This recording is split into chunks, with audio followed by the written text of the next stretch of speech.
important event of the last 5 years was the appointment of very high-level academic committees, which looked into academics and academic organization in Kerala, into evaluation and the examination systems, and into the administration and governance of colleges and universities. These have been, in that sense, it has been, as Dr. Bindu said, a transformatory period. The changes in infrastructure and teacher training and so on have shown up results. Of course, there are great problems with NAC and other evaluations, but for what they stand for, we have made a huge improvement in the level of the ranking of colleges and universities in Kerala in the last 5 years. This has been a major transformation. I mean, some of the transformation in infrastructure is seen in this wonderful hall itself. Nevertheless, as I said, our vision, our objective is to be a beacon for the world and for India, and of course in Kerala, in respect of higher education and educational standards. This is something which will take years. It is a task for the future, but it is a vision to which we are completely committed, and that is our commitment. The biggest challenge to this is the threat of destruction or the complete ideological transformation of the leadership of universities in the state and indeed in the country. Today, that is for me one of the greatest threats.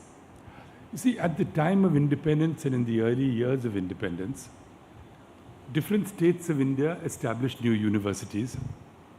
The universities became an important instrument of democratic transformation. Colleges, taluks and villages and small towns demanded higher education within easy reach of their populations. And states drafted at that time, since it was clearly on the state list, states drafted legislations that for the administration and for the establishment and administration of these universities. In many cases, and this was the case in Kerala, the different universities had different structures. They were not necessarily uniform. One feature that did appear was that the chancellor of the university was, in most cases, except for very few cases, a few exceptional cases, was to be the governor of the state. There was a reason for that. I mean, I don't agree with. I hope, in hindsight, I don't agree with it with the decision even at that time, having taken it at that time. But it was taken because it was assumed that a governor would be a person of some neutrality. A governor would be a person who understood the imperatives of higher education. A governor would be a person who understood that the universities would thrive only in an atmosphere of secularism, democracy, free thinking, and an open debate. That a governor would give some respect to the idea of democracy as one of the most important building blocks of democracy, would be open and free and secular discussion.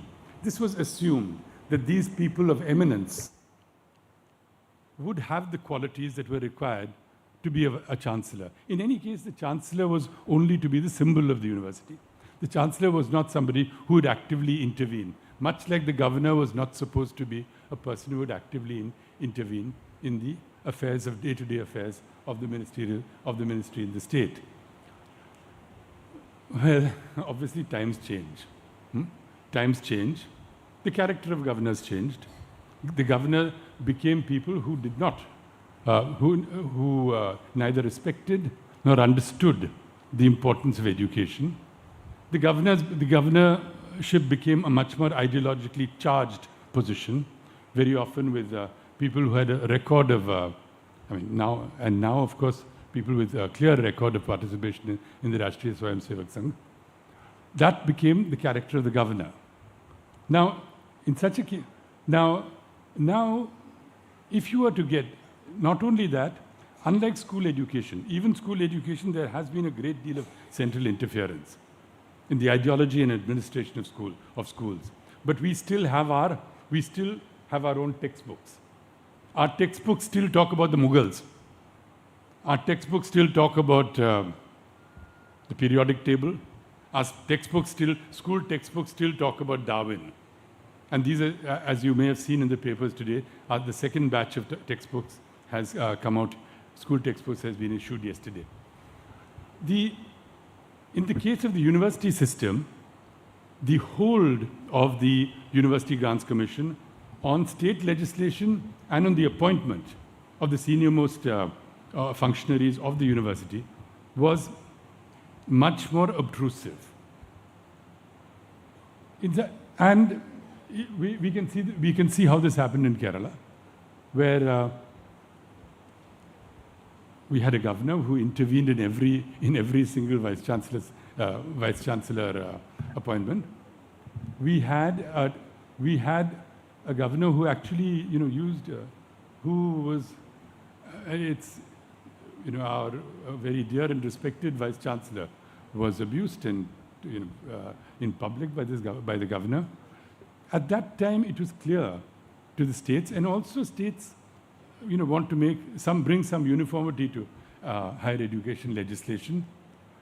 Now please remember that a chancellorship of the university is not part of the constitutional duties of a governor.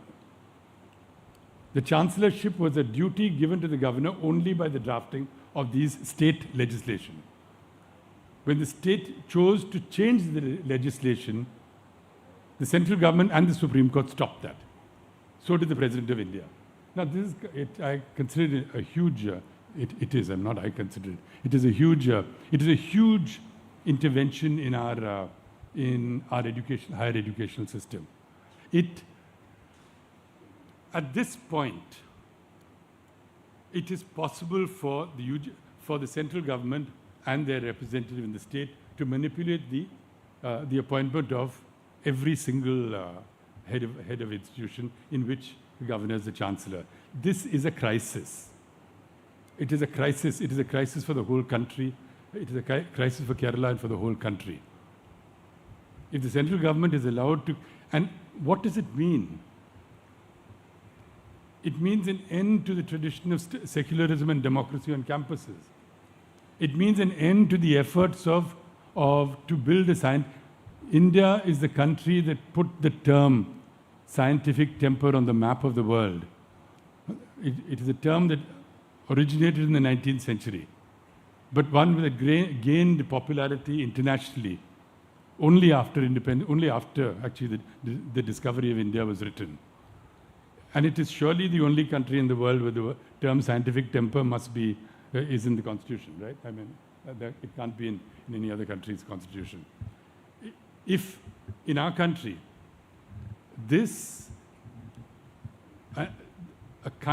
we've seen, and we have a representative here of one of the universities which has been the victim of such a concerted attack. The distortion of syllabi, but above all, the distortion of secularism, the scientific temper, the inability to conduct free and fair classroom activity. This is going to be an enormous challenge before us.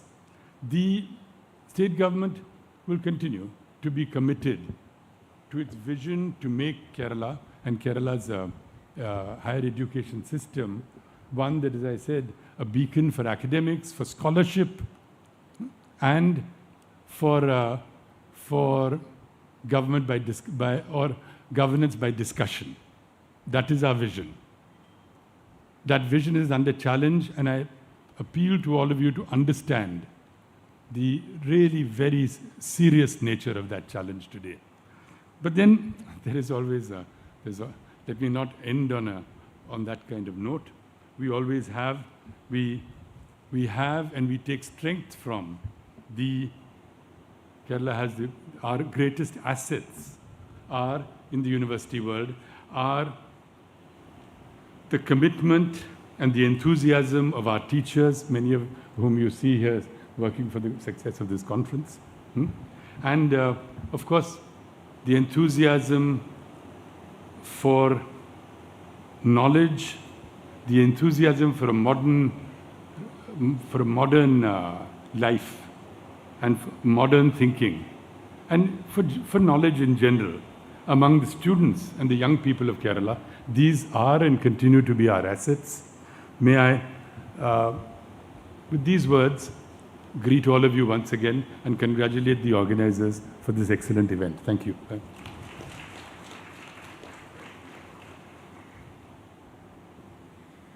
Thank you, sir. Now I cordially invite Professor P. Balaram, former Director, Indian Institute of Science, Bangalore.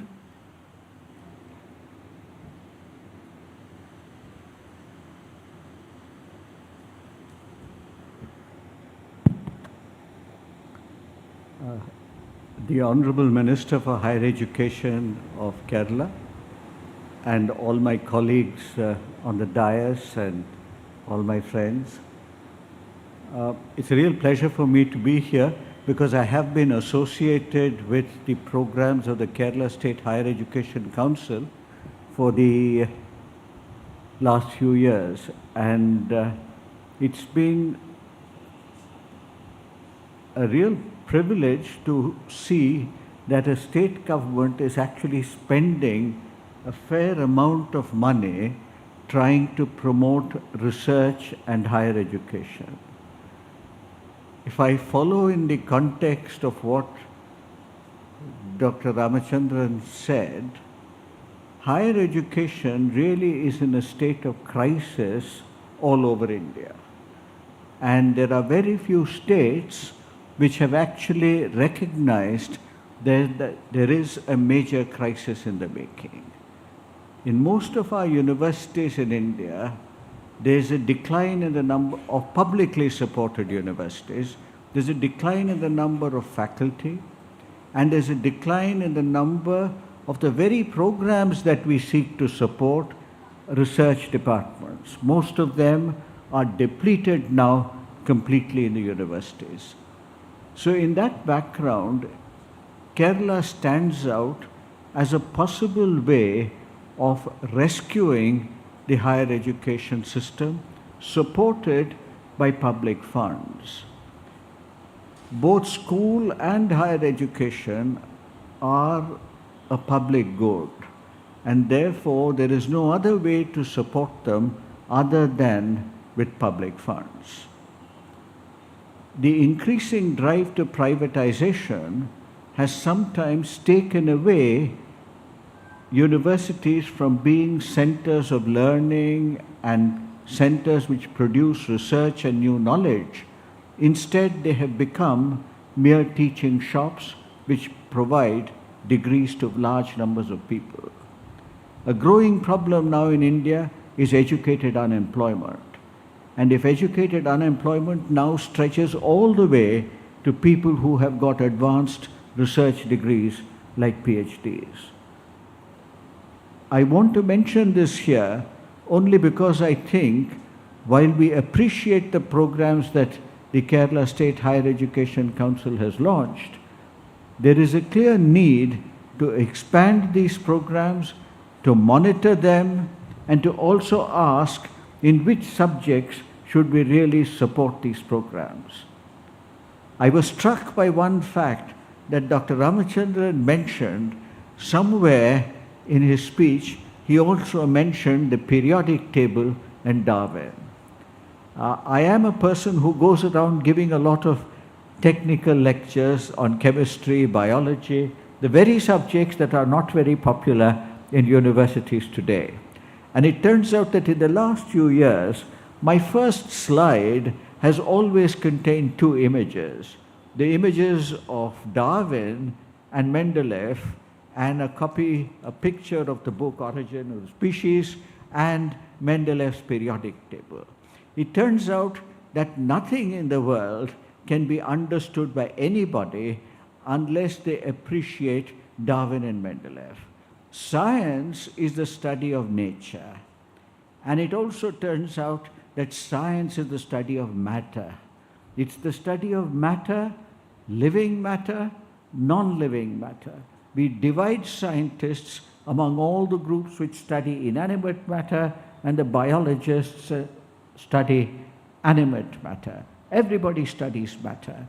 But living matter emerged from inanimate matter. Otherwise, there would have been no life on Earth at all. And it is Darwin who really provided the most profound insight of the modern era when he introduced the idea of natural selection. Natural selection now works in biology not only at the level of organisms, it works at the level of the chemistry, it works at the level of the molecules which are involved. It is important for everybody to get a broad education in these subjects.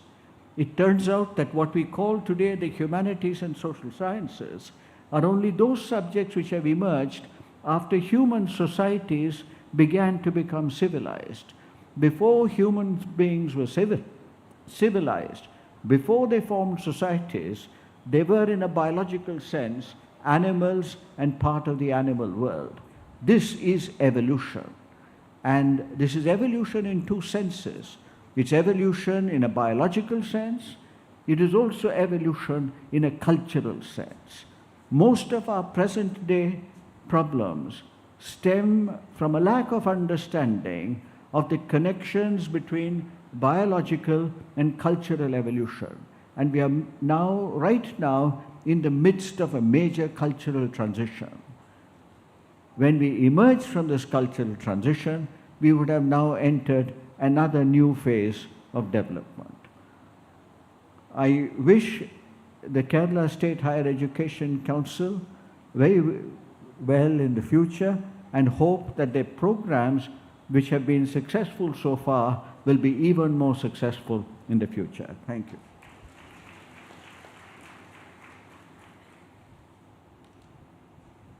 Thank you, Professor. May I now invite Professor Prabhat Patnaik, Emeritus Professor, Jawaharlal Nehru University, to deliver the keynote address.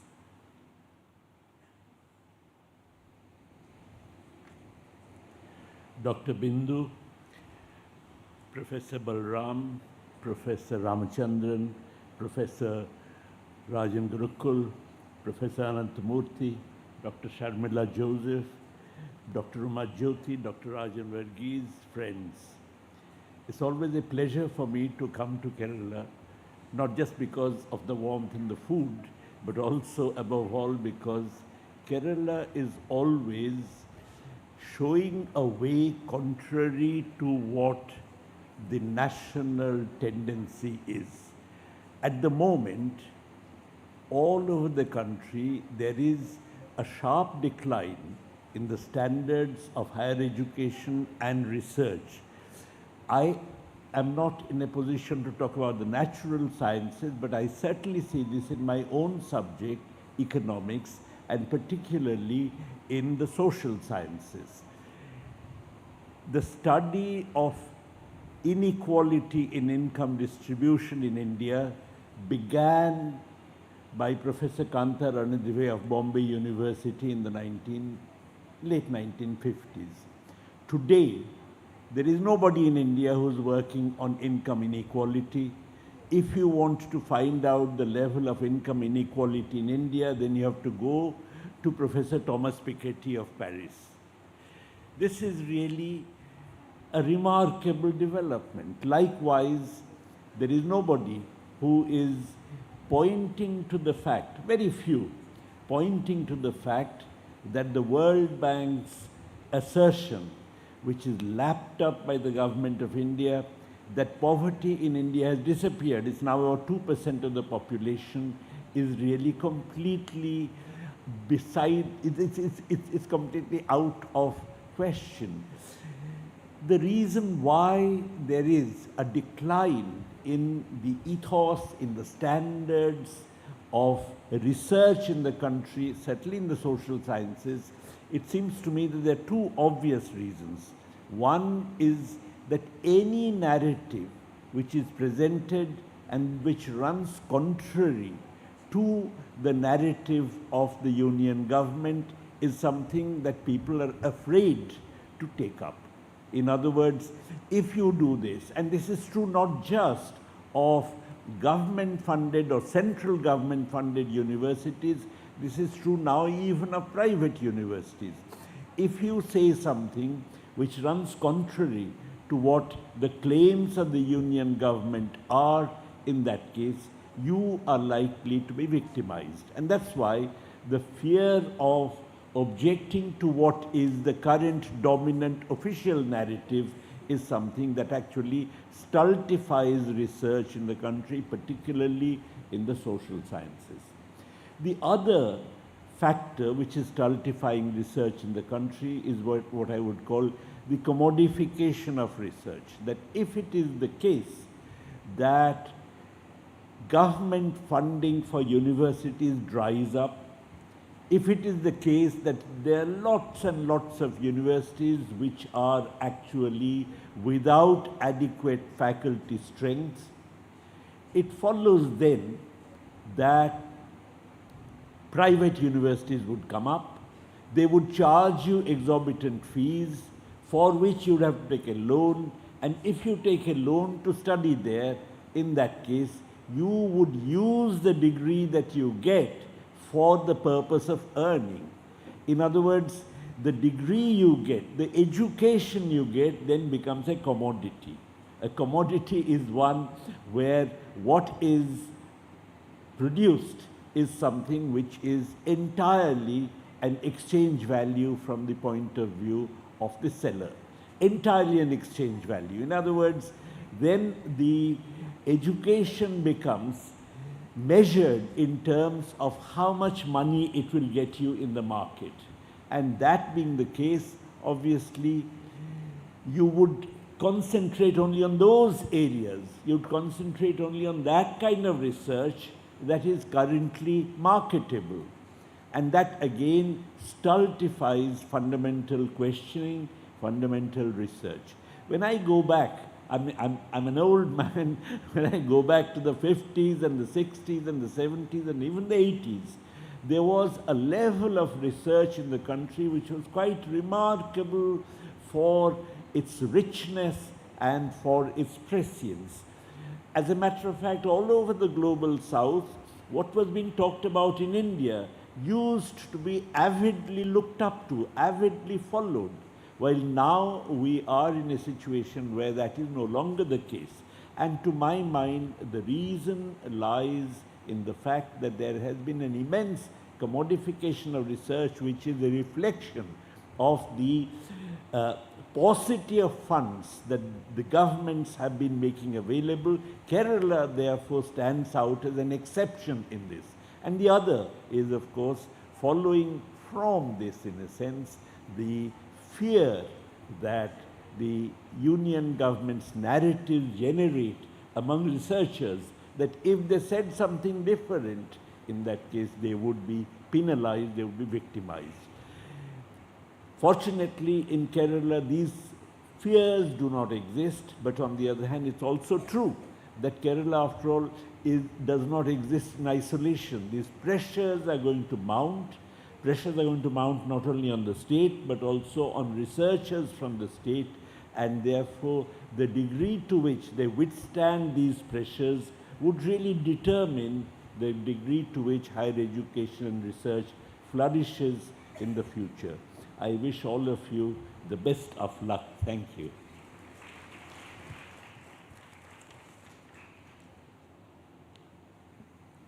Thank you, sir. Next, let me cordially invite Professor Sharath Anandamurthy, Honorable Vice Chancellor, Kuvempu University, to deliver the keynote address.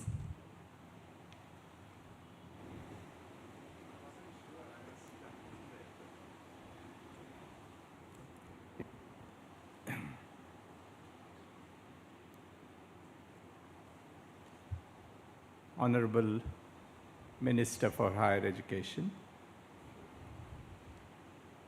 Madam Secretary, Principal Secretary of Higher Education, some of my very respected Professor Prabhat Patnaik, Professor Rajan Gurukal, Professor Balram, other dignitaries, Professor Ramachandran.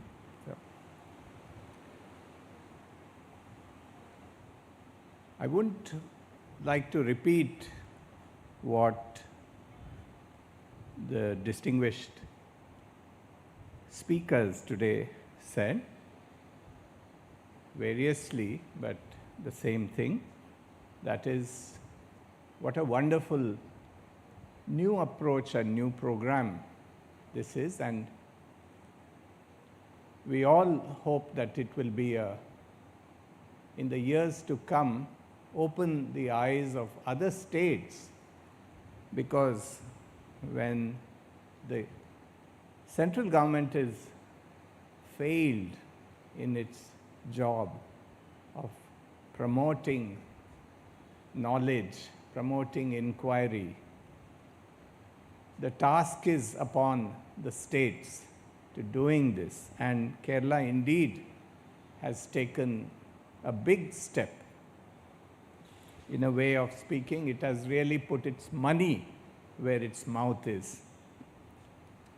I've been also involved with the evaluatory process, and I've always been struck every time I sat at the interview of the postdoctoral fellows. I used to remark to colleagues, such a diverse set of problems and so well put across. This is something I always used to remark to my colleagues. Not only the diversity of problems that were chosen in these programs, but also the evaluation methods. And I must talk about yesterday's dance performance that we saw. I realized that that was also part of the evaluation. And here was a Mohiniyattam dancer who had a thesis that her performance has to be integrated with spaces other than just an auditoria or a confined space, sacred spaces. And it was done so beautifully and so meaningfully. And that was an evaluation, you know, her performances in, I think it was Ladakh, the part of the Himalayan region, and recitation of the Heart Sutra, and the Mohiniyattam performance in the space of the temple. So, unusual. I was just wondering if other higher education councils have thought about, you know, these ways in which very original evaluation. The other thing that I have to say here, which is again something that others have alluded to, is that when UGC, the funds have all but dried up today. Earlier, UGC used to, you know, give colleges and university faculty some moderate amounts of money, 30 lakhs, 40 lakhs, major research projects. The minor research projects would be 10 lakhs or so. But it enabled and distributed the ability to do research across all, you know, smaller tier 2 universities, colleges, so on.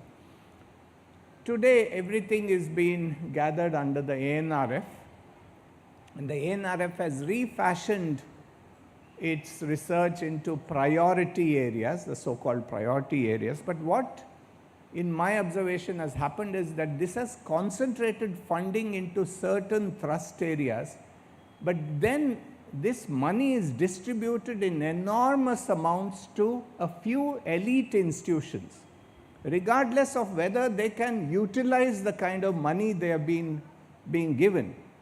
And the smaller tier 2, tier 3 places almost always have projects that are rejected, not always for reasons of lack of quality, but also peer group, not knowing the person, who. So in this scenario, for Kerala to come up and strike out a different note and say, look, we will spread our research resources to things that are doing innovative activity in colleges and universities in Kerala. This is really the most valuable step at democratizing research, and it's very refreshing to me. The third thing I want to say is about, and this was repeated in the inaugural address, but the new meaning to knowledge society. Today knowledge society, the term has been captured by a certain interpretation coming from the corporate elite structure. Knowledge society means knowledge workers who can then be trained to serve private interests, corporate interests. But no, a knowledge society here is redefined as enabled and informed citizenry, where this knowledge is taken to the people and enables, people from all across, educated people, to inquire, to investigate, to question. And in these ways, the approach of the funding here has been very novel. One thing that remains to be done, and I think that this is a task where the council can take a lead, is curriculum reform.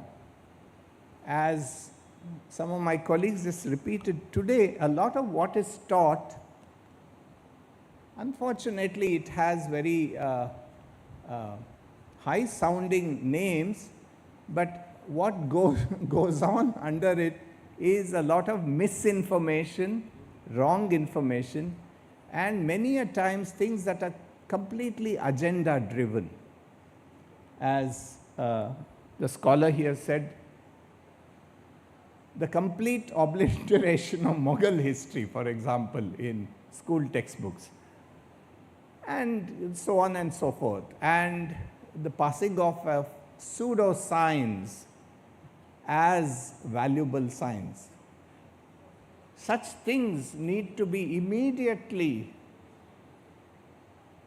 called out, criticized, and corrected.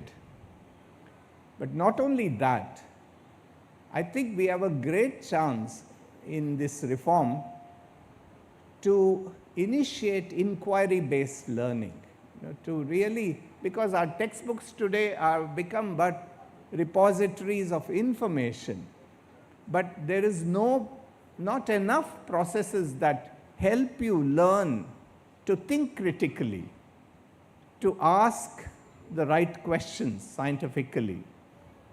And I think that both at the school level and at the college level and at the universities level, Professor Mohanan has been very concerned about this aspect, and I do support his thoughts. I think there's a great chance now for this government, and there are very, very informed and enlightened Higher Education Council, to take the lead in curriculum reform. Also the idea of skills. Skills, again, there's this has become such a confusing thing that in a lot of conferences I go, they talk about skills as if the universities have no job anymore and all we need to do is create polytechnics. Now, if skilling is just a job of enabling polytechnics, then what are universities doing? The whole thing is, I think, there are skillable ideas that can be taught at a university, where that knowledge, within the knowledge framework, one can identify certain skills. And this kind of emphasis today has to happen. Otherwise, we will simply be replacing universities with polytechnics, and that is not the idea of a university. And I think Kerala can. It's already taken such a big leap. I think the next focus will surely be on curriculum reform at all levels, schools, colleges, universities. With these words, I'm so happy to be involved with this wonderful experiment, and I wish it all success to prevail in despite the troubling years that will come. It surely has done well so far, and this will surely be a trailblazer and a trendsetter, because something that is not true cannot last for too long. Thank you very much.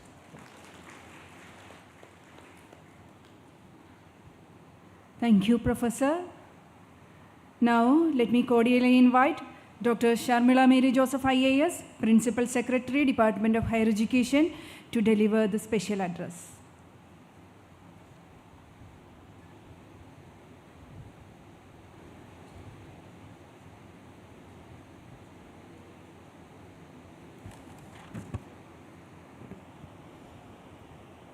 Honorable Minister for Higher Education and Social Justice, Dr. Bindu, Vice Chairman of the Kerala State Planning Board, Professor V.K. Ramachandran, Professor P. Balram, former Director, Indian Institute of Science, Bangalore, Professor Prabhat Patnaik, Emeritus Professor, Jawaharlal Nehru University, Professor Anandamurthy, Vice Chancellor, Kuvempu University, Dr. Rajan Gurukul, Vice Chairman, Kerala State Higher Education Council, Dr. Rajan Varghese, Member Secretary, Higher Education Council, Dr. Uma Jyoti, Principal, Government Women's College, faculty members, researchers, students, and the audience.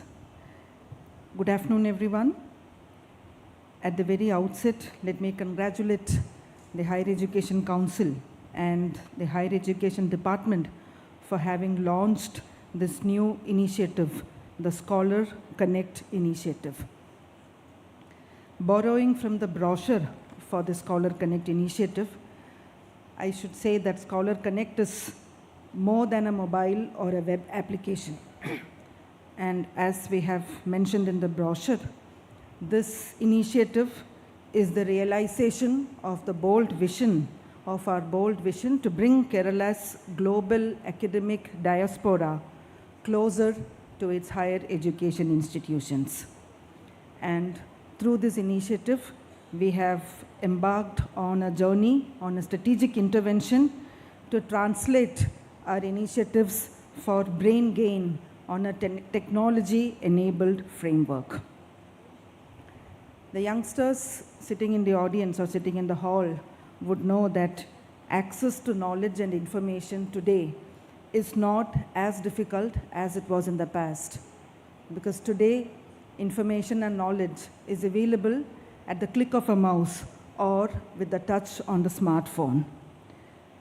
Our students today are therefore able to understand what is happening in the rest of the world, gain knowledge from the newer journals, newer textbooks, newer publications that come out in the rest of the world.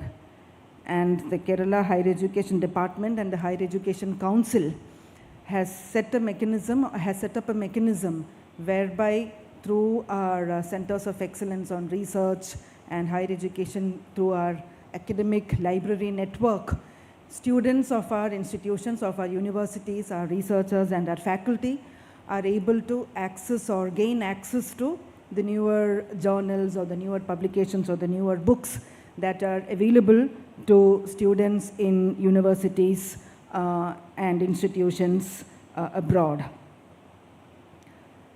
The other initiatives, as Madam Minister was mentioning, we have started on a journey of transformative initiatives in the higher education sector.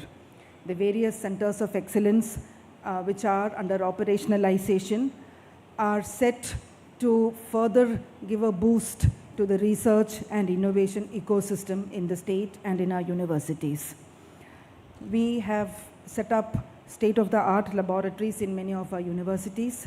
High-end computing facilities are available in QSAT and Engineering College Trivandrum and in other universities, in the incubation centers in Mahatma Gandhi University or Kannur University or other universities.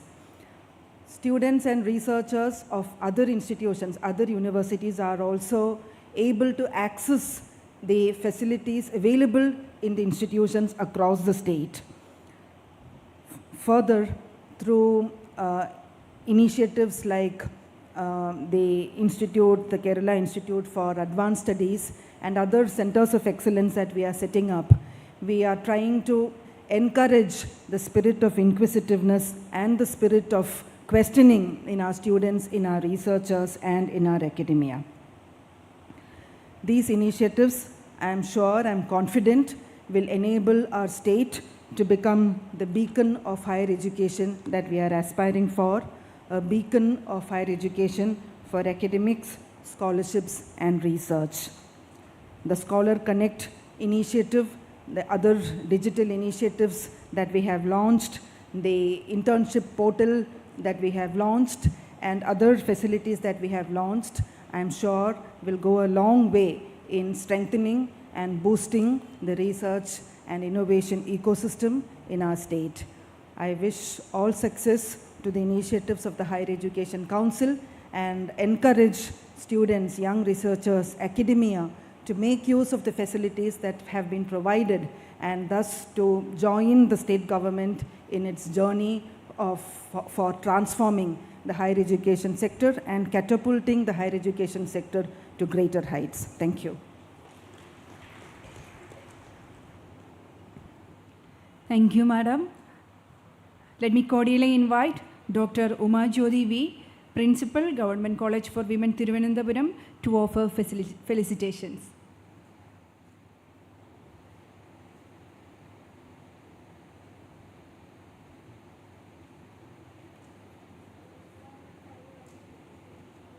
Good afternoon to all. Honorable Minister for Higher Education and Social Justice, Dr. R. Bindu, Professor V.K. Ramachandran, Professor P. Balram, Professor Prabhat Patnaik, Professor Sharath Anandamurthy, Dr. Sharmila Mary Joseph, IAS, Dr. Rajan Varghese, Professor Rajan Gurukal, esteemed dignitaries, dear friends. Well, I am so happy to stand here as a representative of Government College for Women. And more than that, I am so excited and I feel really blessed to hear from all these eminent professors, and gratitude to all of you for that. Well, we are on the final day of the 3 days national conference and also the Higher Education Expo that truly served its purpose. And it is a landmark in the evolving chapters of higher education in Kerala, a defining moment where vision, policies, practices, and aspirations converge. Well, Vision 2030 is not just a timeline or a calendar of goals, but a living roadmap towards a resilient and inclusive knowledge society. An academic platform like this is really a critical enabler in reforming or in transforming the higher education sector, and also it reminds us about the collective responsibilities, and it also opens doors to the dreams of the present and to dreams yet unimagined. I am really grateful to the Honorable Minister for Higher Education for her inspiring leadership and vision, and hearty congratulations to the Kerala State Higher Education Council and also to the Higher Education Department for building such a strong institutional foundation or ecosystem, and also for launching several landmark initiatives. Well, the Scholar Connect digital platform that was launched here stands as a very powerful digital bridge uniting minds, institutions, and possibilities. And what a proud moment for Government College for Women, because this initiative was launched here in our college, and it opens doors to the global minds, new beginnings, boundless opportunities. Our congratulations to all the fellowship awardees, and may this be a great beginning for each one of you, and also for the new seekers of knowledge. Let this be an inspiration. These 3 days have been more than an academic event for us, a shared experience, a celebration of knowledge, and a meeting of aspirational hearts. For a government college, hosting such an event has been it's a rare privilege, and we are thankful to the Higher Education Council for giving us such an opportunity. So may this conference mark a new place in our higher education journey, filled with renewed commitment, passion, and also let this be a new march towards excellence and social responsibility as genuine seekers and creators of knowledge. Let us carry forward all the insights, let us carry forward the friendship, and let us carry forward the moments we created together in this campus. Thank you all, and best wishes.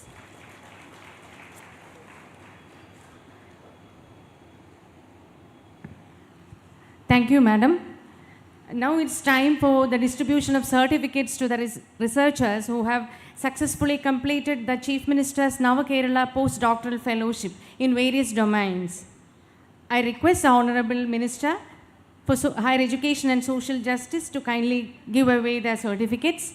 I also request the fellows whose names I would call out now to kindly come up to the stage and receive the certificates. Let me begin with domain life science. Dr. Leah Thomas.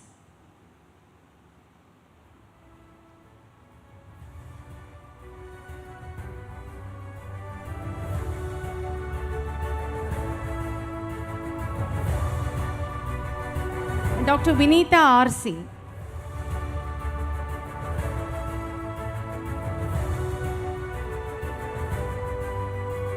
Dr. Manomi S.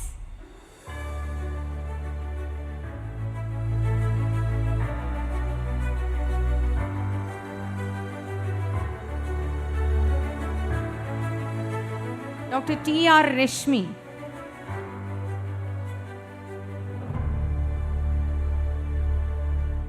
Dr. Cheryl Rebello.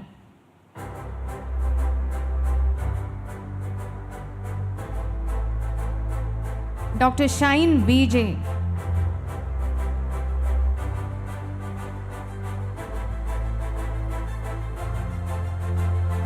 Dr. Amrita Nistul A.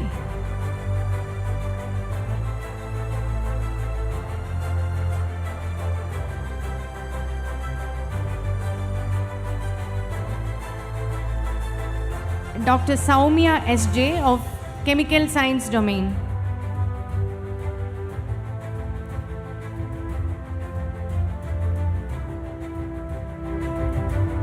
Dr. Vishal Kandathil, Chemical Science Domain.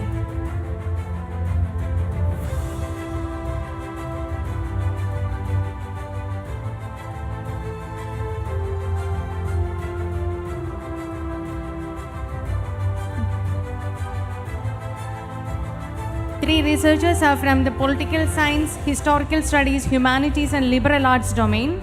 Dr. Arya K.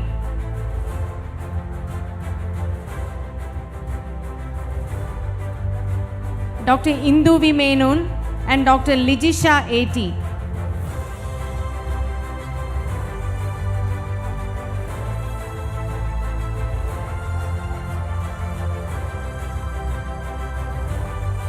Dr. Swati Verma PR from Economic Studies domain.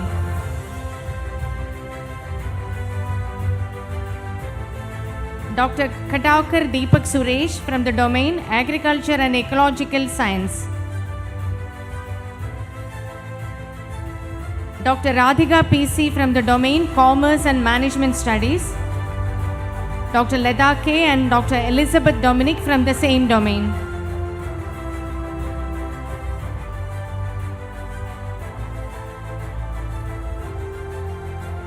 Dr. Ansal K. from the domain Digital Technology and Engineering. Dr. Raji C.G. again from the domain Digital Technology and Engineering. Dr. Nadia F. Agriculture and Ecological Science domain.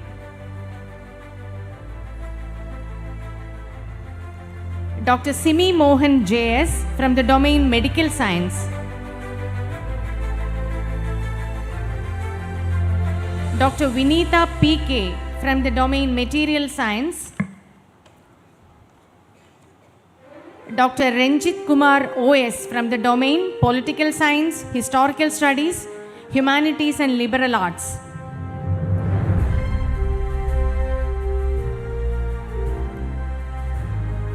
Dr. Sri Kumar Haridas from the domain Climate Change and Geological Studies.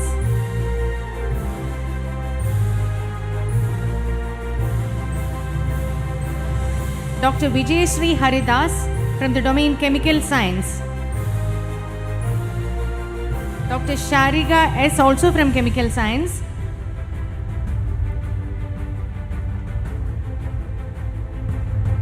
Dr. Nasrina KK from the domain Economic Studies. Dr. Fatima BVR from the domain Political Science, Historical Studies, Humanities and Liberal Arts. Dr. Anu K. from the domain Life Science. On behalf of Dr. Anu K., Dr. Meera SP will be receiving the certificate. Meera SP.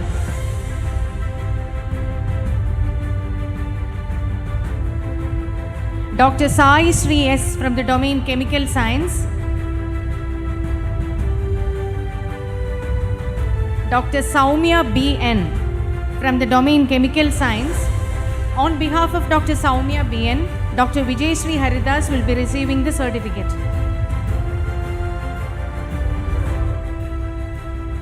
Dr. Nita V. Panikar from the domain Digital Technology and Engineering. And Dr. Krishnanuni S. from the domain Material Science.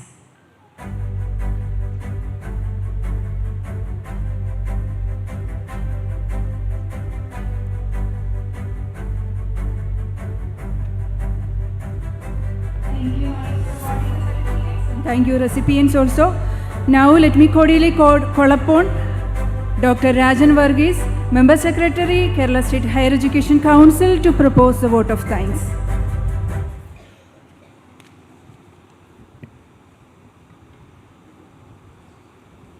Good afternoon, respected Honorable Minister for Higher Education and Social Justice, respected dignitaries on the dais, distinguished scholars and academicians, delegates, faculty members, and my dear students. It's my privilege and honor to propose the vote of thanks at the conclusion of this important session, National Research Conference, jointly organized by the Department of Higher Education and the Kerala State Higher Education Council in association with the Government College for Women, Thiruvananthapuram. At the outset, I express our deepest gratitude to the Honorable Higher Education Minister, Dr. R. Bindu, for graciously coming to this stage and distributing the Chief Minister's Navakerala Fellowship certificates, and also inaugurating or launching the Scholar Connect digital platform. I also express my sincere gratitude to the distinguished speakers, Professor V.K. Ramachandran, Vice Chairman, Kerala State Planning Board, Professor P. Belram, former Director, Indian Institute of Science, Bangalore, Professor Prabhat Patnaik, Professor Jawaharlal Nehru University, Professor Sharath Anandamurthy, Vice Chancellor, Kuvempu University, Shimoga, Karnataka, for their thought-provoking addresses that have enriched our understanding of the contemporary challenges and possibilities in research, planning, and higher education. Our sincere thanks are due to Dr. Sharmila Mary Joseph, IAS, Principal Secretary, Department of Higher Education, for her special address and for the consistent administrative leadership and support to the Council and all the initiatives. We gratefully acknowledge Dr. Uma Jyoti V, Principal, Government College for Women, for her wholehearted support extended for hosting this program in this college. I have a special word of mention and gratitude for all the diaspora scholars who have been associated with the activities of the Council through the Scholar in Residence program and the Brain Gain program. So some of them are present here. Professor Zachariah Matthew, University of Michigan, Flint, USA. Professor Matthew A. Wittgenstein, University of New Mexico, USA. Professor Ajay Vinu, University of Newcastle, Australia. Professor Deepak P. Queen's University, UK. Professor Mohan Jacob, James Cook University, Australia. Professor Sharada Balachandran Nair Sumadevi, Rekin, Japan. Professor Vinod Nambudiri, Lehigh University, USA. I especially thank them for their efforts, and they have been associating with the conference for the last 2 days. I also extend my appreciation to all the delegates, scholars, researchers, especially the Chief Minister's Navakerala Postdoctoral Fellowship and the Kairali Research awardees. The government has actually spent nearly 24 crores of rupees for the Chief Minister's Navakerala Postdoctoral Fellowship alone. In the initial stages, though we were struggling for funds, we were able to reach the goal. The government, in spite of its financial difficulties, expended 24 crores of rupees for the project alone. And an annual funding of 75 lakhs is given for Kairali Research Award. So this is a remarkable achievement in a state where there is scarcity of resources and also other difficulties. So I am especially thankful to the Honorable Higher Education Minister for supporting all the initiatives of the Council. Finally, I thank the organizing committee, faculty, staff, volunteers, and all those who work tirelessly behind the scenes to ensure the smooth conduct of this prestigious event. With these words, I once again extend our gratitude to all who have contributed to the success of this session and the conference and the Kerala Higher Education Expo, a very success in the conference. Thank you all.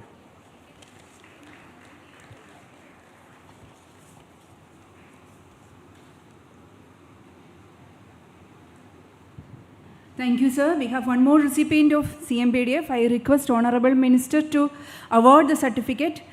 Dr. Chaitanya Anthony, Domain Political Science, Historical Studies, Humanities, and Liberal Arts.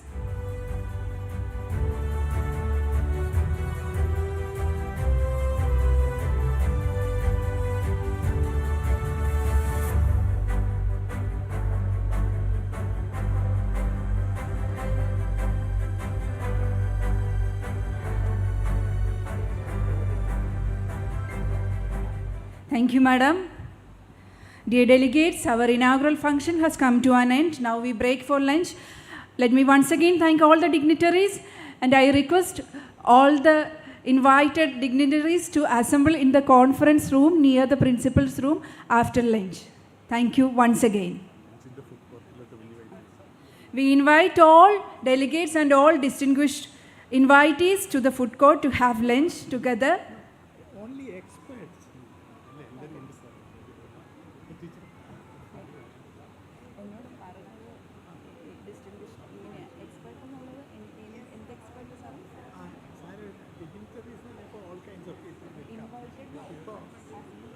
Invited speakers.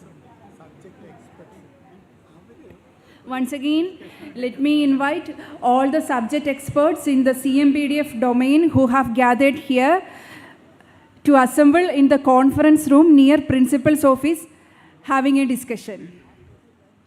We have lunch at food court at the guest area, and after that we will assemble at the conference room.